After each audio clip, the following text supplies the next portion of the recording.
سامعین محترم، اس کے بعد پھر وہ شخص جو دنیا میں اپنے والدین کی خدمت نہ کر سکا،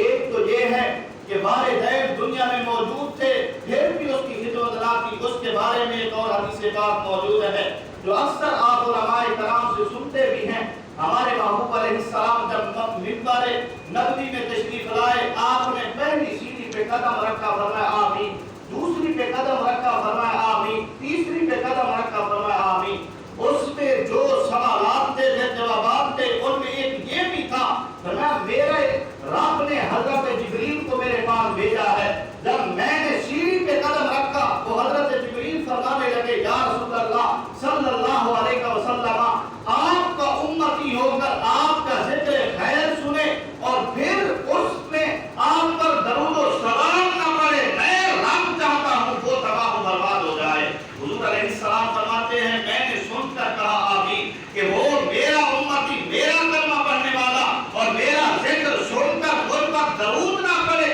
تو میں بھی چاہتا ہوں وہ ہلاک ہو جائے۔ اور دوسرے نمبر پر آپ نے فرمایا کہ اے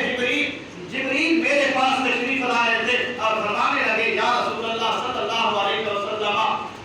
کوئی آپ کا امتی اپنی زندگی میں ماہ رمضان المبارک کا مہینہ پالے اور اس میں عبادت کر کے اپنی بخشش نہ کرا سکے تو میرا رب فرماتا ہے وہ بھی ہلاک ہو جائے۔ حضور فرماتے ہیں میں نے کہا آمین، اور تیسرے نمبر پر فرمایا کہ جو بندہ اپنے والدین کو دنیا میں پالے پھر بھی ان کی خدمت کا حق ادا نہ کر سکے، پھر بھی ان کی خدمت نہ کرے تو میں رب چاہتا ہوں وہ بھی تباہ ہو جائے، وہ بھی ہلاک ہو جائے۔ تو حضور علیہ السلام فرماتے ہیں میں نے کہا آمین۔ اب یہ معاملہ تو اس بندے کے لیے ہے جو دنیا میں والدین کے ہوتے ہوئے بھی ان کی خدمت نہیں کر سکا، ان کی خدمت سے عاری رہا، بالکل غافل رہا، ان کے پاس نہیں بیٹھا، تو یہ اس کے لیے فرمان ہے۔ اور پھر وہ بندہ جو دنیا میں آیا ہے ابھی بچپن تھا، والدین کی خدمت کو نہیں پہنچا تھا، والدین دنیا سے چلے گئے اور پھر وہ